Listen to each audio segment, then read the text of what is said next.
Yo, what is going on, everybody? Welcome back to Blitz Sports Media. I'm Ryan Lincoln, and I'm back with my co-host Brady Penn. We're on the Blitz angle today. We're talking Broncos and Chargers. We're talking Kirk Cousins getting benched. More NFL news around the league ahead of the Thursday night football matchup.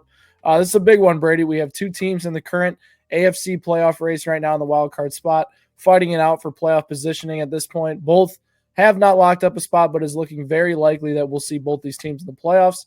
Brady, what are your initial takeaways from this matchup? Who are the key players, and what are we looking at? I was just not impressed at all by either offense last week, but especially the Broncos. Bo Nix turned the ball over 3 times, and if you watch the tape, you can make an argument that even though Anthony Richardson didn't play well, Anthony Richardson had better tape than Bo Nix last week in that game. And I'm just not confident in this Broncos offense. I actually saw something really interesting today. They were kind of sarcastically saying, "What a turnaround thanks to Bo Nix." If you look at yards per play, EPA per drop back, points per game, or yards per game, maybe. All of the metrics were pretty much identical to what the offense was last year with Russ, like almost to an exact ranking. But then you look at the defense, and every defensive metric went from 20th or worse to first, second, or third, and pretty much everything. And that's the Broncos' calling card, especially with Nick Bonito and Pat Surtain. They've been a defensive football team. I know everybody wants to hype up Bo Nix and be like, "Oh wow, Sean Payton is right. They did get their guy." Let me tell you something.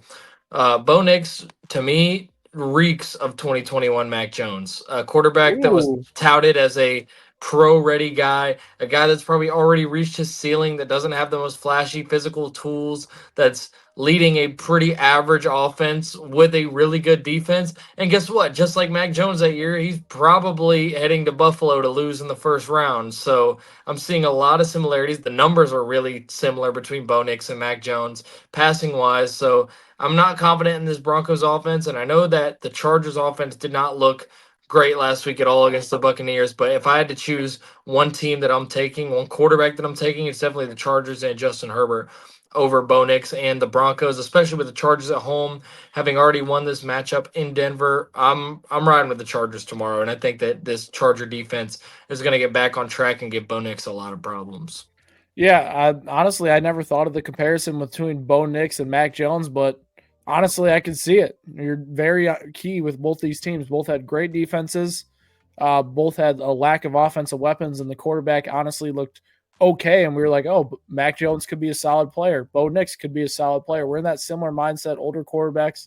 It's a very similar situation. Bless you. But what my big thing in this matchup is the Los Angeles Chargers have gotten away from their identity. They were running the Well, football. well, they lost J.K. Yeah, since the J.K. Dobbins injury, it hasn't been the same. And they were running the football. They were establishing the run. They were controlling the game clock, and they were limiting the other offense's possessions. In the last 3 weeks, they've scored 17 points in 3 straight weeks.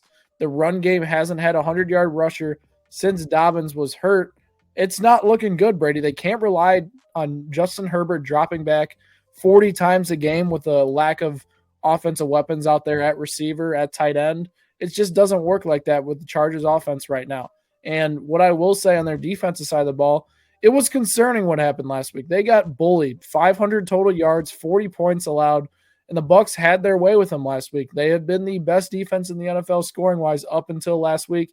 They were due for some regression, but we weren't expecting that type of regression like the Bucs put on them last week. So, Right. a little concerning with that unit right now for me.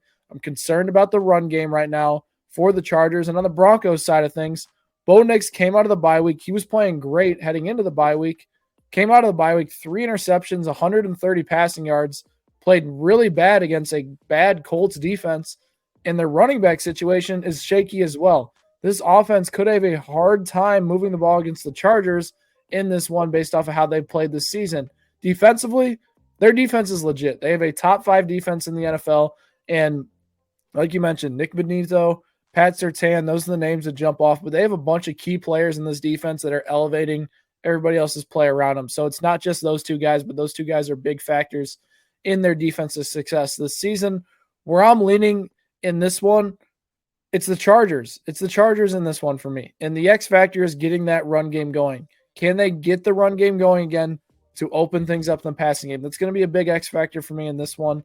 I got the Chargers 24-21. It's going to be a low-scoring, gritty battle between both teams in this one.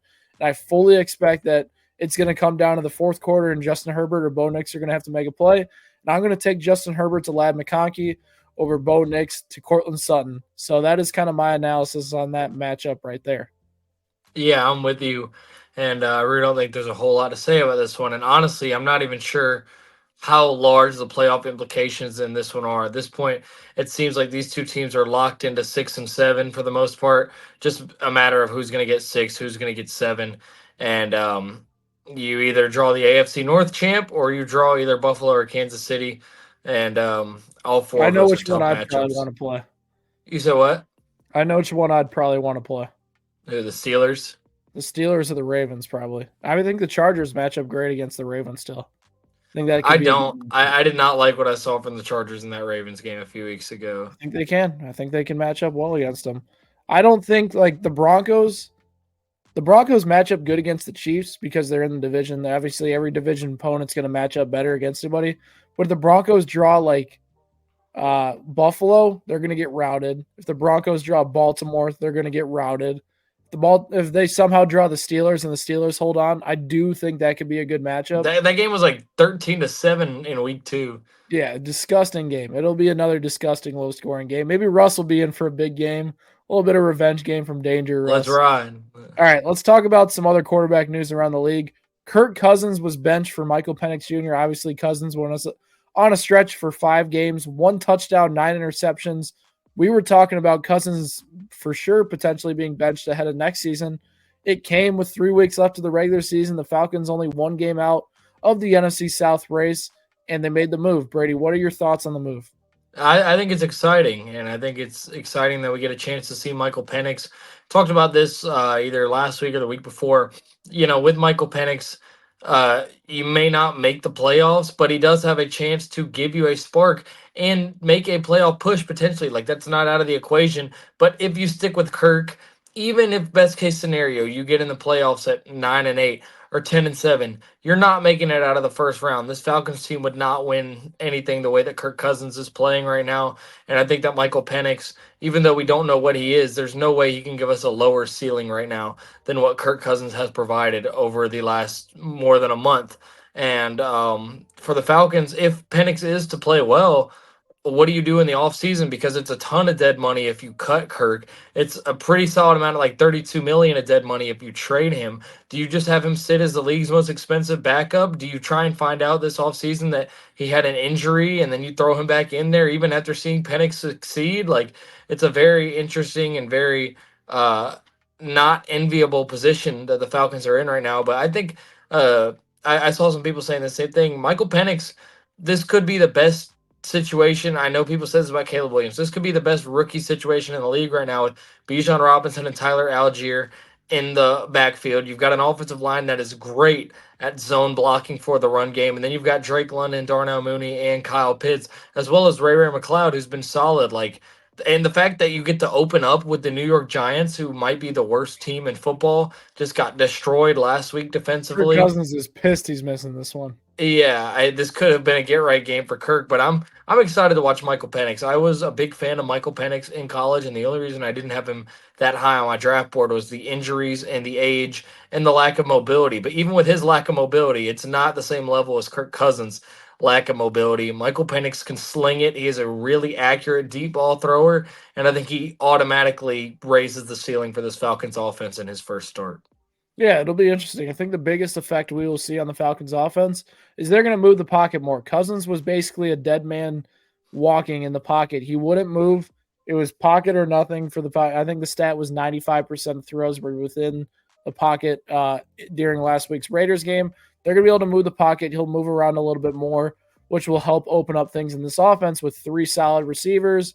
Kyle Pitts still has the talent to be a good tight end. 2 good running backs, which will make it very interesting to see.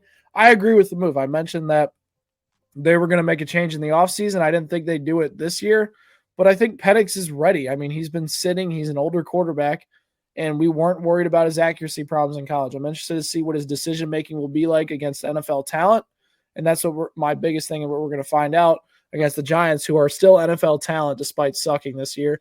Penix for sure will be in for a solid day, I feel like. And what I'm interested to see is if the deep game evolves for Atlanta at all. With Kirk, it was mostly a short passing game with 10 to 15-yard out routes mixed in there. I feel like with Penix, you could see a little bit more deep shots with Darnell Mooney over the top, with Drake London working the middle of the field for the Falcons. Maybe Kyle Pitts gets involved vertically. It opens things up for this offense. And with the defense as shaky as the Falcons have, that's perfect. That's what you need. Kirk couldn't elevate this team to win shootouts or win low-scoring games. I mean, even if the Falcons were in a low-scoring game. But with Michael Penix, they have so many more options to be able to do in this offense, and we'll have a better look at how good of like Zach Robinson looks as a coordinator, because with Kirk, they were so limited in the playbook with what they could do. Yeah, 100%. And I don't think they'll be able to catch Tampa Bay at this point, the way that the Bucs are playing. But, I mean, I think Michael Penix gives them a better chance than current version of Kirk Cousins does. So it'll be interesting, and that's definitely a game that I'll be paying attention to. I saw an interesting thing on Twitter. What would you rather do this offseason? Pay Brock Purdy $52 million, pay Sam Darnold $45 million, pay Kirk Cousins $27 million next year. That's a no-brainer. Sam Darnold. I don't think $45 million a year over 2 years for Sam Darnold. Oh, you got to pay him $4. Oh, it's 4 years. Him and Purdy, you got to pay $4. Kirk, everybody's a 4-year deal except Kirk. Kirk 3 years out of this. Kirk maybe like a 1 to 2 year deal. I'm still going with Darnold there. I don't think Brock Purdy has earned that high of a salary. I'm not sure Sam Darnold has either, but it is less money. And then Kirk Cousins, just the ability is not there right now. So I'd say Sam Darnold. I'm gonna go Kirk Cousins. My belief in quarterbacks. No, you might give me that look, but my belief in quarterbacks is if you do not go get an elite quarterback, you have a very rare chance of winning a Super Bowl. When was the last time we've seen an average quarterback go ahead and go win a Super Bowl? I mean, we've seen some make the Super Bowl, but ultimately your goal as a franchise to go win that Super Bowl. You deal with Kirk for a year or two. You're basically openly tanking with Kirk. Maybe you draft a guy this year, though, and you sit him behind Kirk Cousins. Like, you have that option with it. I just don't think if you go get a guy like Darnold or Purdy, it's not an upper echelon quarterback like Mahomes, Allen, Lamar, Burrow, Herbert, those elite quarterbacks that can go win a Super Bowl.